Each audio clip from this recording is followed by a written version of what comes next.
ലോകത്തിന്റെ പ്രവാചകൻ മുഹമ്മദ് മുസ്തഫ സല്ലല്ലാഹു അലൈഹി വസല്ലമ തങ്ങളുടെ ചരിത്രത്തിന്റെ ഭാഗമാണിത്. മുസ്ലിങ്ങളെ രാജസദസ്സിലേക്ക് വിളിക്കാൻ ഉത്തരവായി. മുസ്ലിങ്ങളുടെ പ്രതിനിധിയായി സംസാരിക്കാൻ വന്നത് ജഅഫർ ബിൻ അബി ത്വാലിബ് റളിയല്ലാഹു അൻഹു ആയിരുന്നു. അദ്ദേഹം രാജസദസ്സിലെത്തി. നിങ്ങളൊരു പുതിയ മതം കണ്ടുപിടിച്ചതായി കേട്ടു. ഏതാണ് മതം? രാജാവ് ചോദിച്ചു. ഞങ്ങൾ ദീർഘകാലമായി അജ്ഞതയുടെ അന്ധകാരത്തിലായിരുന്നു. ഞങ്ങൾ ചെയ്യാത്ത പാപങ്ങളില്ല. ഏകനായ സൃഷ്ടാവിനെ ആരാധിക്കുന്നതിന് പകരം ഞങ്ങൾ എണ്ണമറ്റ ബിംബങ്ങളെ ആരാധിച്ചു. കൊള്ളയും അക്രമവും വ്യഭിചാരവും ഞങ്ങൾ തൊഴിലാക്കി. കയ്യൂക്കുള്ളവൻ ദുർബലനെ അധീനപ്പെടുത്തി. കുടുംബ ബന്ധങ്ങൾ മുറിച്ചു. അയൽവാസിയെ ഉപദ്രവിച്ചു. അങ്ങനെ അക്രമവും അനാചാരവും നിറഞ്ഞ കാലത്ത് സൃഷ്ടാവായ അള്ളാഹു ഒരു പ്രവാചകനെ നിയോഗിച്ചു. ഞങ്ങൾക്കിടയിലെ ഏറ്റവും നല്ല മനുഷ്യൻ, ഉന്നത കുലജാതൻ, സൽസ്വഭാവങ്ങൾക്ക് പേരുകേട്ട ആൾ, അൽ അമീൻ, വിശുദ്ധനും വിശ്വസ്തനും. ആ പ്രവാചകൻ ഞങ്ങൾക്ക് വഴികാട്ടി തന്നു. ഏകദൈവ വിശ്വാസത്തിലേക്ക് ക്ഷണിച്ചു. സത്യത്തിലേക്കും നീതിയിലേക്കും ക്ഷണിച്ചു. ഞങ്ങൾ അത് സ്വീകരിച്ചു. പ്രവാചകൻ ഞങ്ങളോട് കൽപ്പിച്ച കാര്യങ്ങൾ ഇവയാണ്: ഏകനായ അള്ളാഹുവിനെ ആരാധിക്കുക, സത്യം പറയുക, കൊള്ളയും കൊലയും അവസാനിപ്പിക്കുക, അയൽക്കാരെയും അനാഥരെയും സഹായിക്കുക, മ്ലേച്ഛമായ കാര്യങ്ങൾ ഉപേക്ഷിക്കുക. ഞങ്ങൾ ബഹുദൈവാരാധന ഉപേക്ഷിച്ചു. എല്ലാ ദുർവൃത്തികളും ഞങ്ങൾ കൈവിടിഞ്ഞു. ഇത് മാത്രമാണ് ഞങ്ങൾ ചെയ്തത്. അപ്പോഴേക്കും ഞങ്ങളുടെ ജനത ഞങ്ങളെ ആക്രമിച്ചു, ഞങ്ങളെ ബഹിഷ്കരിച്ചു, ക്രൂരമായി മർദ്ദിച്ചു. ഇസ്ലാം മതം കൈവെടിയാൻ വേണ്ടി അവർ ഞങ്ങളെ നിർബന്ധിച്ചു. മർദ്ദനം സഹിക്കവയ്യാതെയാണ് ഞങ്ങൾ ഇവിടേക്ക് പോകുന്നത്. ഞങ്ങളെ സ്വതന്ത്രമായി ജീവിക്കാൻ വിട്ടിരുന്നെങ്കിൽ ഞങ്ങൾ ഒരിക്കലും മക്ക വിട്ടു പോരുമായിരുന്നില്ല. ഇത്രയും കേട്ടപ്പോൾ നജ്ജാഷി രാജാവ് പറഞ്ഞു, നിങ്ങൾക്ക് ലഭിച്ച വേദഗ്രന്ഥത്തിൽ നിന്നും ചിലത് പാരായണം ചെയ്തു തരിക. ജാഫർ റളിയല്ലാഹു അൻഹു സൂറത്ത് മറിയമിലെ ചില ആയത്തുകൾ ഓതി. ഈസാ നബി അലൈഹി ഇസ്ലാമിനെയും മാതാവ് മറിയമിനെയും പറ്റി വിവരിക്കുന്ന ചില വചനങ്ങൾ. ഇത് കേട്ടപ്പോൾ നജ്ജാഷി പറഞ്ഞു, ഈ കേട്ടതും യേശുവിനെ അവതരിച്ചു കിട്ടിയതും ഒരേ പ്രകാശ കേന്ദ്രത്തിൽ നിന്ന് തന്നെയാണ്. ഖുറൈശി പ്രതിനിധികൾക്ക് മടങ്ങിപ്പോകാം. മുസ്ലിങ്ങൾ ഇവിടെ സമാധാനത്തോടുകൂടി നമ്മുടെ നാട്ടിൽ കഴിയട്ടെ. അങ്ങനെ ഖുറൈശികൾ പുറത്തു കടന്നു. കടുത്ത നിരാശ. പിറ്റേ ദിവസം ഒരു ശ്രമം കൂടി നടത്തി നോക്കാൻ അവർ തീരുമാനിച്ചു. യേശു ക്രിസ്തു ദൈവപുത്രനാണെന്നാണ് ക്രൈസ്തവരുടെ വിശ്വാസം. മുസ്ലിങ്ങളാകട്ടെ യേശു അള്ളാഹുവിന്റെ അടിമയാണെന്നും ദൈവദൂതനാണെന്നും പറയുന്നു. ദൈവപുത്രൻ എന്ന് പറയുന്നില്ല. ഇക്കാര്യം രാജാവിനെ അറിയിക്കാം. യേശുവിനെ ദൈവപുത്രനായി അംഗീകരിക്കാത്തവരെ ആ നാട്ടിൽ നിന്നും പുറത്താക്കുമെന്ന് അവർ പ്രതീക്ഷിച്ചു. പിറ്റേ ദിവസം സംഘം രാജസദസ്സിലെത്തി. യേശു ക്രിസ്തുവിനെ കുറിച്ച് മുസ്ലിങ്ങൾക്ക് വളരെ മോശമായ അഭിപ്രായമാണുള്ളത്. മഹാരാജാവ് അതും കൂടി ഒന്ന് അന്വേഷിക്കണം. രാജാവ് വീണ്ടും മുസ്ലിങ്ങളെ വിളിപ്പിച്ചു. യേശു ക്രിസ്തുവിനെ കുറിച്ച് നിങ്ങളുടെ അഭിപ്രായം എന്താണ്? ജാഫർ റളിയല്ലാഹു അൻഹു തന്നെയാണ് അന്നും സംസാരിച്ചത്. ഈസാ നബി അലൈഹിസ്സലാം അള്ളാഹുവിന്റെ ദാസരും റസൂലുമാകുന്നു. ഇങ്ങനെയാണ് ഞങ്ങളുടെ പ്രവാചകൻ സല്ലല്ലാഹു അലൈഹി വസല്ലമ തങ്ങൾ ഞങ്ങളെ പഠിപ്പിച്ചത്. നജാഷി രാജാവ് രണ്ടാം തവണയും ഖുറൈശി പ്രതിനിധികളെ തിരിച്ചയച്ചു. അവർ നിരാശരായി മക്കയിലേക്ക് മടങ്ങി. ജാഫർ റളിയല്ലാഹു അൻഹുവിന്റെ സംസാരം രാജാവിനെ വല്ലാതെ ചിന്തിപ്പിച്ചു. ഈമാന്റെ പ്രകാശം ആ മനസ്സിലേക്ക് ഇരച്ചു കയറി. പിന്നീട് നജാഷി റളിയല്ലാഹു അൻഹു ഇസ്ലാം മതം സ്വീകരിക്കുകയും ചെയ്തു. മുസ്ലിങ്ങൾ വളരെ സമാധാനത്തോടു കൂടി അവിടെ ജീവിച്ചു. 2 തവണ മുസ്ലിങ്ങൾ അബ്സീനിയയിലേക്ക് പലായനം ചെയ്തിട്ടുണ്ട്. അവരിലൂടെ ഇസ്ലാം മത തത്വങ്ങൾ അബ്സീനിയയിൽ പ്രചരിച്ചു. നജാഷി റളിയല്ലാഹു അൻഹു മരിച്ച വിവരം അറിഞ്ഞപ്പോൾ നബി സല്ലല്ലാഹു അലൈഹി വസല്ലമ തങ്ങൾ അദ്ദേഹത്തിന് വേണ്ടി മയ്യത്ത് നിസ്കരിച്ചു. അസാന്നിധ്യത്തിലുള്ള മയ്യത്ത് നിസ്കാരം. അങ്ങനെ എത്രയെത്ര സംഭവങ്ങളാണ് ആ കാലത്ത് നടന്നിട്ടുള്ളത്. ഇനി ഒരു കഥ പറയാം. ഒരു മല്ലന്റെ കഥയാണിത്. മല്ലയുദ്ധത്തിൽ പേരെടുത്ത ആൾ, മക്കക്കാർക്ക് സുപരിചിതൻ. പേര് റൊക്കാന. അദ്ദേഹത്തിന്റെ ജോലി ഗുസ്തിയാണ്. നല്ല ആരോഗ്യന്മാരും മെയ് വഴക്കമുള്ളവരും റൊക്കാനയെ വെല്ലുവിളിക്കും. റൊക്കാന വെല്ലുവിളി സ്വീകരിക്കും. അതോടെ ജനശ്രദ്ധ ആകർഷിക്കും. ആകാംക്ഷ പരക്കും. ജനം ഉത്കണ്ഠയോടെ കാത്തിരിക്കും. ഗുസ്തിയുടെ സമയം വരുമ്പോൾ കണക്കില്ലാതെ ജനം വന്നു ചേരും. പോർവിളി ഉയരുകയായി. കാഴ്ചക്കാർ ശ്വാസമടക്കി പിടിച്ചിരിക്കും. നിമിഷങ്ങൾക്കകം ഗുസ്തി തുടങ്ങും. ജനം നോക്കി നിൽക്കെ റൊക്കാന എതിരാളിയെ എടുത്തെറിയും. പ്രതിയോഗി നിലംപരിശായി റൊക്കാന വിജയം വരിക്കും. ജനം ആർത്തു ചിരിക്കുന്നു. ആഹ്ലാദത്തിന്റെ ആരവം. റൊക്കാനയെ തോൽപ്പിക്കാനാവില്ല. ഒരു മല്ലനും റൊക്കാനയോട് വിജയിക്കാനുമാവില്ല. മക്കക്കാർ അങ്ങനെ തന്നെ വിശ്വസിച്ചു. ഒരു ദിവസം നബി സല്ലല്ലാഹു അലൈഹി വസല്ലമ തങ്ങൾ മലഞ്ചെരുവിലൂടെ നടന്നു വരികയായിരുന്നു. മനം നിറയെ ചിന്തകൾ, വിനയം നിറഞ്ഞ മുഖം. പതിയെ നടക്കുകയാണ്. പ്രവാചകന്റെ എതിർദിശയിൽ നിന്ന് മറ്റൊരാൾ നടന്നു വരുന്നു. ഗുസ്തിക്കാരൻ റൊക്കാന. ആ നടപ്പ് തന്നെ ഒന്ന് കാണണം. നെഞ്ചു വിരിച്ച് നീണ്ട കൈകൾ വീശി ഒരു പോരാളിയെ പോലെ നടന്നു വരികയാണ്. റുക്കാന നടന്നു വരുന്ന വഴിയിൽ ആരും നിൽക്കില്ല. പെട്ടെന്ന് വഴിമാറിക്കളയും. റുക്കാന അടുത്തെത്തി. മുഖത്ത് ധിക്കാര ഭാവമുണ്ട്. പ്രവാചകൻ സല്ലല്ലാഹു അലൈഹി വസല്ലമ തങ്ങൾ മല്ലന്റെ മുഖത്ത് നോക്കി ഒന്ന് മന്ദഹസിച്ചു. മല്ലൻ തികഞ്ഞ ഗൗരവത്തിൽ തന്നെ. നബി സല്ലല്ലാഹു അലൈഹി വസല്ലമ തങ്ങൾ വിനയത്തോടെ സംസാരിക്കാൻ തുടങ്ങി. റുക്കാന, താങ്കൾ അള്ളാഹുവിനെ ഭയപ്പെടുക. സൃഷ്ടാവായ അള്ളാഹുവിൽ വിശ്വസിക്കുക. ഞാൻ അള്ളാഹുവിന്റെ ദൂതനാണെന്ന് താങ്കൾ സാക്ഷ്യം വഹിക്കുക. റുക്കാന ഗൗരവത്തിൽ തന്നെ സംസാരിച്ചു. അല്പനേരത്തെ സംവാദം ഗുസ്തിയിലെത്തി എന്ന് പറഞ്ഞാൽ മതിയല്ലോ. നിങ്ങൾ ഗുസ്തി പിടിക്കാൻ തയ്യാറുണ്ടോ? പ്രവാചകനോട് റുക്കാന ചോദിച്ചു. നബി സല്ലല്ലാഹു അലൈഹി വസല്ലമ തങ്ങൾ പറഞ്ഞു, ശരി, ഗുസ്തിക്ക് ഞാൻ തയ്യാർ. ആരാധനക്ക് റഹൻ അള്ളാഹു അല്ലാതെ മറ്റൊരു ഇലാഹില്ല എന്നും മുഹമ്മദ് അവന്റെ റസൂലാണെന്നും നിങ്ങൾ സത്യസാക്ഷ്യം വഹിക്കുമോ? നബി സല്ലല്ലാഹു അലൈഹി വസല്ലമ തങ്ങൾ റുക്കാനയോട് ചോദിച്ചു. ഗുസ്തിയിൽ താങ്കൾ ജയിക്കുകയാണെങ്കിൽ ഞാൻ സാക്ഷ്യം വഹിക്കാം, റുക്കാന പ്രഖ്യാപിച്ചു. നബി സല്ലല്ലാഹു അലൈഹി വസല്ലമ തങ്ങളും റുക്കാനയും തമ്മിൽ ഗുസ്തി. കേട്ടവരെല്ലാം അതിശയം. ശത്രുക്കൾക്ക് തമാശ. ആളുകൾ കൂടി. ഗോതയൊരുങ്ങി. മൽപിടുത്തം തുടങ്ങി. പ്രതിയോഗികൾ ഏറ്റുമുട്ടി. ഇത് വിചാരിച്ചതുപോലെയല്ല. അൽ അമീൻ ചില്ലറക്കാരനല്ലല്ലോ. നല്ല മല്ലൻ തന്നെ. ശക്തനുമാണ്. നിമിഷങ്ങൾ കടന്നുപോയി. അൽ അമീൻ തകർന്നു വീഴുന്നത് കാണാൻ ശത്രുക്കൾ കാത്തിരിക്കുന്നു. ആഹ്ലാദിക്കാനും പൊട്ടിച്ചിരിക്കാനും കാത്തിരുന്നവർ ഞെട്ടിപ്പോയി. റുക്കാന മലർന്നടിച്ച് വീണ് കിടക്കുന്നു. വീണ് കിടന്നിടത്ത് നിന്ന് എഴുന്നേറ്റ് റുക്കാന പറഞ്ഞു, ഒരു പരാജയം, അത് സാരമില്ല. ഒരിക്കൽ കൂടി ഗുസ്തിക്ക് തയ്യാറുണ്ടോ? ഈ വെല്ലുവിളി സ്വീകരിക്കുമോ? ഒരിക്കൽ കൂടിയാക്കാൻ നബി സല്ലല്ലാഹു അലൈഹി വസല്ലം തങ്ങൾ സമ്മതിച്ചു. വീണ്ടും ഗുസ്തി നടക്കുകയാണ്. ശക്തമായ ഏറ്റുമുട്ടൽ. ശത്രുക്കൾ ശ്വാസം അടക്കി പിടിച്ച് കാത്തിരിക്കുകയാണ്. വീണ്ടും ഞെട്ടി. റുക്കാന വീണ്ടും തളർന്നു വീണു. ഈ പരാജയം കാര്യമാക്കണ്ട, ഒരിക്കൽ കൂടി ഗുസ്തിക്ക് തയ്യാറുണ്ടോ? റുക്കാന ഉച്ചത്തിൽ വിളിച്ചു ചോദിച്ചു. ഞാൻ തയ്യാറാണ്. നബി സല്ലല്ലാഹു അലൈഹി വസല്ലം തങ്ങൾ സമ്മതിച്ചു. മൂന്നാം തവണയും ഇരുവരും ഏറ്റുമുട്ടി. ഉഗ്രമായ ഗുസ്തി. ആളുകൾ നോക്കി നിൽക്കുകയാണ്. റുക്കാന വീണ്ടും പരാജയപ്പെട്ടു. ഇത്തവണ റുക്കാന നിശബ്ദനായി. റുക്കാന, നിങ്ങൾ സത്യസാക്ഷ്യം വഹിക്കുന്നില്ലേ? നബി സല്ലല്ലാഹു അലൈഹി വസല്ലം തങ്ങൾ ചോദിച്ചു. റുക്കാനയുടെ ചുണ്ടുകൾ ചലിച്ചു. അഷ്ഹദു അല്ലാ ഇലാഹ ഇല്ലല്ലാഹ് വ അഷ്ഹദു അന്ന മുഹമ്മദൻ റസൂലുള്ളാഹ്. ആരാധനക്കർഹൻ അല്ലാഹു അല്ലാതെ മറ്റൊരു ഇലാഹില്ല എന്നും മുഹമ്മദ് നബി അള്ളാഹുവിന്റെ റസൂലാണെന്നും ഞാനിതാ സത്യസാക്ഷ്യം വഹിച്ചു കൊള്ളുന്നു. അങ്ങനെ റുക്കാന റളിയല്ലാഹു അൻഹു എന്ന മല്ലയുദ്ധവീരൻ ഇസ്ലാമിന്റെ വിനീതനായ അനുയായിയായി തീർന്നു. മക്കയിലെ ധീരനായ ചെറുപ്പക്കാരനാണ് ഹംസ, അബ്ദുൽ മുത്തലിബിന്റെ മകൻ, അബൂ ത്വാലിബിന്റെയും അബ്ദുള്ളയുടെയും സഹോദരൻ. ഇടയ്ക്കിടെ നായാട്ടിന് പോകും. ധീരനായ യോദ്ധാവും നായാട്ടുകാരനും. ഒരു ദിവസം നായാട്ടിന് പോയി വൈകുന്നേരം മടങ്ങി വരികയാണ്. വഴിയിൽ വെച്ചൊരു പരിചാരകയെ കണ്ടു. അവരുടെ മുഖം ദുഃഖം കൊണ്ട് വാടിയിരുന്നു. എന്ത് പറ്റിയെന്ന അർത്ഥത്തിൽ ഹംസ അവരുടെ മുഖത്തേക്ക് നോക്കി. പരിചാരിക ദുഃഖം കലർന്ന സ്വരത്തിൽ പറഞ്ഞു, താങ്കൾ ധീരനായ യോദ്ധാവാണ്, എന്നിട്ട് എന്തു കാര്യം? എന്താ കാര്യം? ഹംസ ചോദിച്ചു.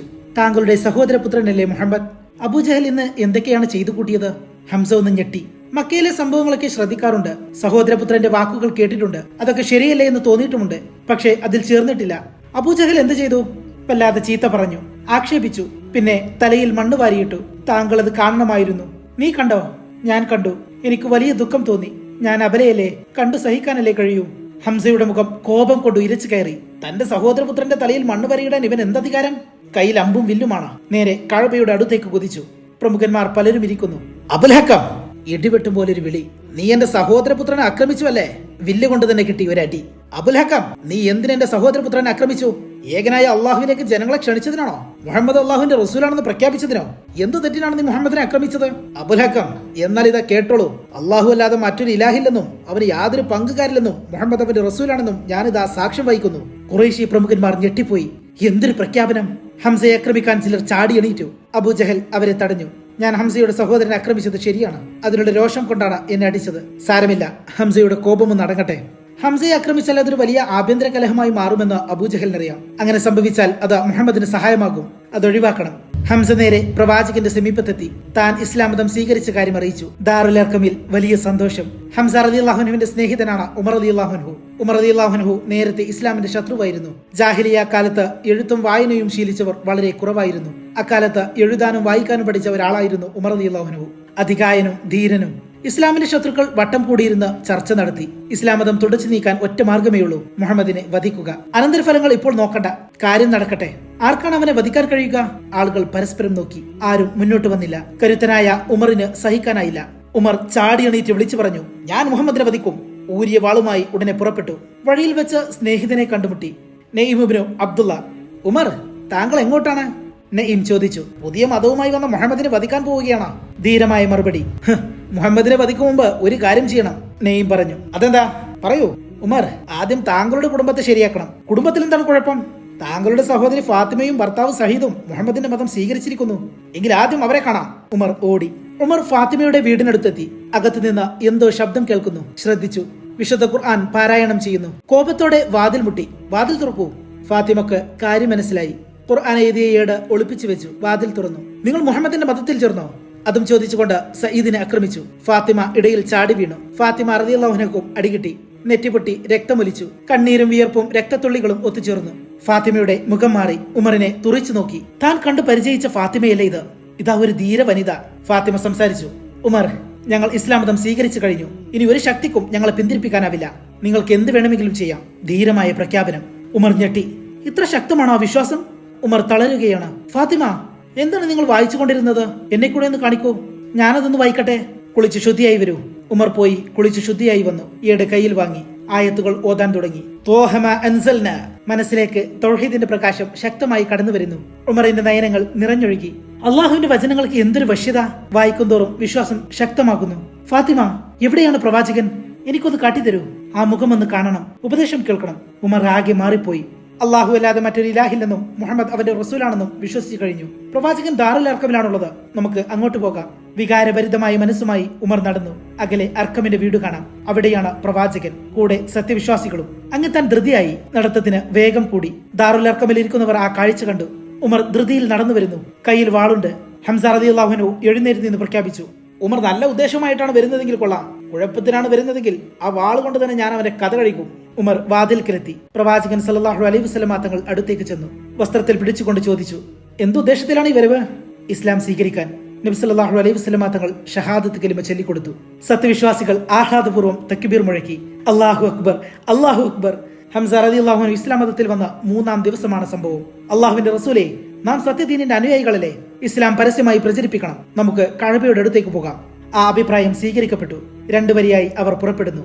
ഒരു വരിയുടെ മുമ്പിൽ ഹംസ റളിയല്ലാഹു അൻഹു, മറ്റേ വരിയുടെ മുമ്പിൽ ഉമർ റളിയല്ലാഹു അൻഹു. സത്യവിശ്വാസികൾ നീങ്ങി. തക്ബീർ ധ്വനികൾ മുഴങ്ങി. ഷിർക്കിന്റെ ശക്തികൾ പകച്ചു നോക്കുകയാണ്. അവർക്ക് സ്വന്തം കണ്ണുകൾ വിശ്വസിക്കാൻ പ്രയാസം. മുഹമ്മദിന് തലയെടുക്കാൻ പോയ ആൾ ആ പ്രസ്ഥാനത്തിന്റെ ശക്തനായ വക്താവായി തിരിച്ചു വന്നിരിക്കുന്നു. ഇതെന്തൊരു അതിശയം! ഖുറൈശികൾ പരസ്പരം നോക്കി. ഇതുവരെ സ്വീകരിച്ച മാർഗങ്ങൾ പോരാ. മക്കയുടെ യുവത്വങ്ങളാണ് മുഹമ്മദിന്റെ ഇരുവശത്തും നിലയുറപ്പിച്ചിരിക്കുന്നത്. എങ്ങനെ നേരിടും? ഖുറൈശികളുടെ മനസ്സിൽ വെപ്രാളം. അപ്പോഴും തക്ബീർ ധ്വനികൾ മുഴങ്ങിക്കൊണ്ടിരുന്നു. തക്ബീർ ധ്വനികൾ കാതുകളിൽ അലയടിക്കുന്നു. അല്ലാഹു അക്ബർ, അല്ലാഹു അക്ബർ. ഇസ്ലാമിന്റെ പ്രചാരണത്തിന് വേഗം കൂടി. മർദ്ദനങ്ങൾ കൊണ്ടൊന്നും അത് തടയാനായില്ല. പുതിയൊരു മാർഗത്തെക്കുറിച്ച് അവർ ഗൗരവമായി ചിന്തിച്ചു. മുഹമ്മദിനെ വധിക്കണം. അതുവരെ ബഹിഷ്കരണം. ബനു ഹാഷിം കുടുംബത്തെ ബഹിഷ്കരിക്കുക. ശത്രുപക്ഷത്തെ ഗോത്രങ്ങളെല്ലാം യോജിച്ചു. അവർ ഒരു കരാർ പത്രം എഴുതിയുണ്ടാക്കി കഅബാലയത്തിൽ പ്രദർശിപ്പിച്ചു. ബനു ഹാഷിം കുടുംബക്കാരുമായി സംസാരിക്കുകയില്ല. ഒരു സാധനവും അവർക്ക് കൊടുക്കില്ല. അവരിൽ നിന്നും യാതൊന്നും സ്വീകരിക്കുകയുമില്ല. വിവാഹബന്ധമില്ല. ചടങ്ങുകൾക്ക് ക്ഷണിക്കുകയുമില്ല. ബനു ഹാഷിം ഒറ്റപ്പെട്ടു. പ്രശസ്തയായ ഖദീജ ബീവി റളിയല്ലാഹു അൻഹ പോലും. ഷെയ്ബ് അബി ത്വാലിബ് എന്നു പേരുള്ള ഒരു മലഞ്ചെരിവുണ്ട്. പരമ്പരാഗതമായി ഹാഷിം കുടുംബത്തിന്റേതാണ്.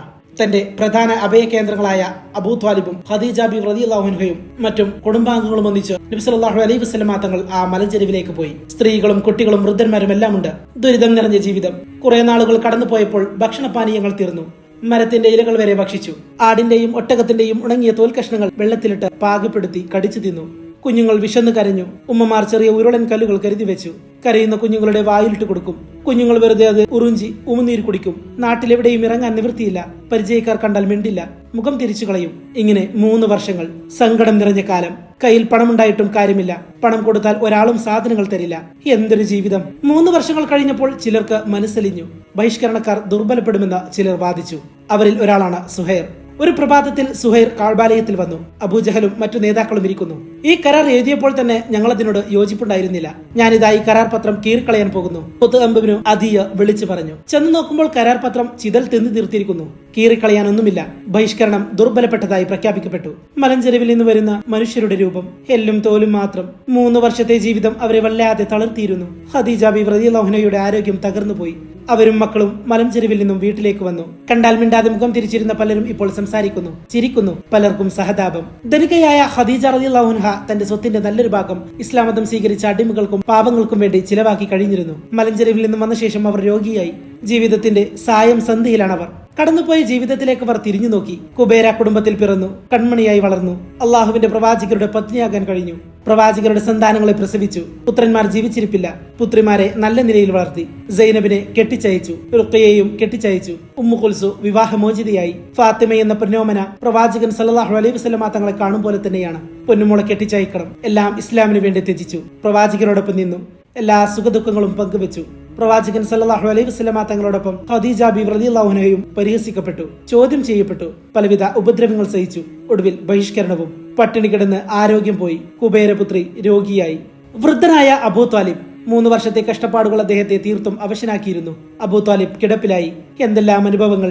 മറക്കാനാവാത്ത സംഭവങ്ങൾ എല്ലാം ഓർമ്മയിൽ തെളിയുകയാണ്. പിതാവ് അബ്ദുൽ മുത്തലിബ് ജീവിച്ചിരുന്ന കാലം, ഓർമ്മയിലെ സുവർണ നാളുകൾ. പ്രിയപ്പെട്ട സഹോദരൻ അബ്ദുള്ള, ആമിനയുമായുള്ള വിവാഹം, ഷാമിലേക്കുള്ള കച്ചവട യാത്ര, യസ്രീബിൽ വെച്ചുള്ള മരണം, ആമിനയുടെ അന്ത്യം, ബാപ്പയുടെ വസിയത്ത്. സഹോദരപുത്രനെ സംരക്ഷിക്കണം. ആ വസിയത്ത് പാലിക്കാൻ ആവും വിധം ശ്രമിച്ചു. ബാപ്പ, അങ്ങയുടെ വസിയത്ത് അത് പാലിക്കാൻ ഞാൻ പരമാവധി ശ്രമിച്ചു. മക്കക്കാർ എന്നെ ബഹിഷ്കരിച്ചു ബാപ്പ. 3 വർഷം ഞങ്ങൾ മലഞ്ചെരുവിൽ കഴിഞ്ഞു. ബാപ്പയുടെ ബന്ധുക്കൾ ആഹാര പാനീയങ്ങളില്ലാതെ കഷ്ടപ്പെട്ടു. എന്റെ ശരീരം തകർന്നു പോയി ബാപ്പ. ഞാൻ കിടപ്പിലായി. ഇനി ഏറെ നാൾ ജീവിച്ചിരിക്കില്ല. മരണത്തിന്റെ കാലച്ച കാതോർത്തിരിക്കുകയാണ് ഞാൻ. അവസാനം ആ നിമിഷങ്ങൾ എത്തിപ്പോയി. മരണത്തിന്റെ മാലാഖ വന്നു. അനുവദിക്കപ്പെട്ട ദിവസങ്ങൾ വലിച്ചു തീർത്തു. എല്ലാം നിശ്ചലമായി, കണ്ണുകളടഞ്ഞു. മക്കാർ ആ ദുഃഖവാർത്ത കേട്ടു. അബൂ ത്വാലിബ് ഈ ലോകത്തോട് വിട പറഞ്ഞിരിക്കുന്നു. അൽ അമീൻ പൊട്ടിക്കരഞ്ഞു. ഖുറൈശികളിൽ നിന്നും തന്നെ രക്ഷപ്പെടുത്തിയ ആ കോട്ട തകർന്നിരിക്കുന്നു. തനിക്ക് വേണ്ടി എത്രമാത്രം ത്യാഗം സഹിച്ചു, എന്നിട്ടും ഷഹാദത്ത് കലിമ ചൊല്ലിയില്ല. എത്ര കൊതിച്ചതാണെന്ന് ചൊല്ലി കേൾക്കാൻ മരണത്തിന്റെ ആവരണം വീഴും വരെ കാത്തിരുന്നു. പലതവണ പറഞ്ഞു നോക്കി, ഫലിച്ചില്ല. മുഹമ്മദിന്റെ ദീൻ അത്യുത്തമമാണെന്ന് എനിക്കറിയാം. എന്നാലും മക്കാരുടെ ആക്ഷേപത്തെ ഞാൻ ഭയക്കുന്നു. ആ നിലയിൽ മരിച്ചു പോയല്ലോ. അബൂ ത്വാലിബിന് പകരം മറ്റൊരാളില്ല. ആലംബമില്ലാത്ത ദിനങ്ങൾ വരികയായി. ഖുറൈശികൾക്ക് ദുഃഖവും സന്തോഷവും ഒന്നിച്ചായിരുന്നു. തങ്ങളുടെ നേതാവായ അബൂ ത്വാലിബ് ഭരിച്ചു. ദുഃഖമുണ്ട്. അന്ത്യനിമിഷത്തിൽ പോലും ഇസ്ലാം സ്വീകരിച്ചില്ല. അതിൽ സന്തോഷവുമുണ്ട്. ഖുറൈശികളെ അത്യധികം ആഹ്ലാദിപ്പിച്ചത് അതല്ല. അബൂ ത്വാലിബ് ഒരു കോട്ടയായിരുന്നു മുഹമ്മദിന്. ആ കോട്ടയിൽ കയറി ആക്രമിക്കാൻ പ്രയാസമാണ്. ആ കോട്ട തകർന്നു പോയിരിക്കുന്നു. ഇനി ആക്രമണത്തിന് വേഗം കൂട്ടാം. തടസ്സങ്ങളൊന്നുമില്ലല്ലോ. മുഹമ്മദിന് കടുത്ത ദുഃഖവും കാണും. ഖുറൈശികൾ അതിർത്ത് വല്ലാതെ സന്തോഷിച്ചു. ഖദീജ ബി റളിയല്ലാഹു അൻഹയും അവശയാണ്. നബി സല്ലല്ലാഹു അലൈഹി വസല്ലം തങ്ങൾ അസ്വസ്ഥനായി. തന്റെ രണ്ടാമത്തെ അഭയ കേന്ദ്രമാണിത്. എല്ലാ പ്രയാസങ്ങളും പങ്കുവെക്കാൻ തയ്യാറായ വിലമതിക്കാനാവാത്ത മഹിളാരത്നം. അവരുടെ വാക്കുകൾ തനിക്ക് ആശ്വാസം നൽകി. സമ്പത്ത് തുണയായി, പ്രയാസങ്ങൾ നേരിടാൻ പ്രചോദനമായി. ഇന്നിതാ വീണ് കിടക്കുന്നു. സമ്പാദ്യങ്ങളെല്ലാം ദീനിന്റെ മാർഗത്തിൽ ചിലവാക്കി. ഇപ്പോൾ ദരിദ്രയായി, രോഗിയായി, മലഞ്ചെരുവിൽ പട്ടിണി കിടന്നു. ഭാര്യയുടെ ആരോഗ്യനില പ്രവാചകൻ സല്ലല്ലാഹു അലൈഹി വസല്ലം തങ്ങളെ വേദനിപ്പിച്ചു. അബൂ ത്വാലിബിന്റെ മരണം, ഭാര്യയുടെ രോഗം, ഖുറൈശികൾക്ക് ആഹ്ലാദം. ഒടുവിൽ അതും സംഭവിച്ചു. ഇഷ്ടജനങ്ങളെല്ലാം ദുഃഖത്തിലാഴ്ത്തി ഖദീജ ബീവി റളിയല്ലാഹു അൻഹ ഈ ലോകത്തോട് വിട പറഞ്ഞു. പ്രവാചക പത്നി വഫാത്തായി. ഖുറൈശികൾ മതിമറന്ന് ആഹ്ലാദിച്ചു. മുസ്ലിങ്ങൾ ദുഃഖഭാരത്തോടെ ഖബറടക്കൽ കർമ്മം നിർവഹിച്ചു. മണ്ണിൽ നിന്നും വന്ന് മണ്ണിലേക്ക് തന്നെ മടങ്ങി. സത്യവിശ്വാസികൾക്കെല്ലാം അവർ ഉമ്മയായിരുന്നു. ഉമ്മ പരലോകത്തേക്ക് യാത്രയായി. മക്കൾ ദുഃഖത്തിലമർന്നു. ദുഃഖവർഷം. അബൂ ത്വാലിബും ഖദീജ ബീവി റളിയല്ലാഹു അൻഹയും മരണപ്പെട്ട വർഷത്തെ ദുഃഖവർഷം എന്ന് വിളിക്കുന്നു. ഈ കഥയുടെ 24-ാം ഭാഗം അടുത്ത വീഡിയോ ആയി അപ്ലോഡ് ചെയ്യുന്നതായിരിക്കും.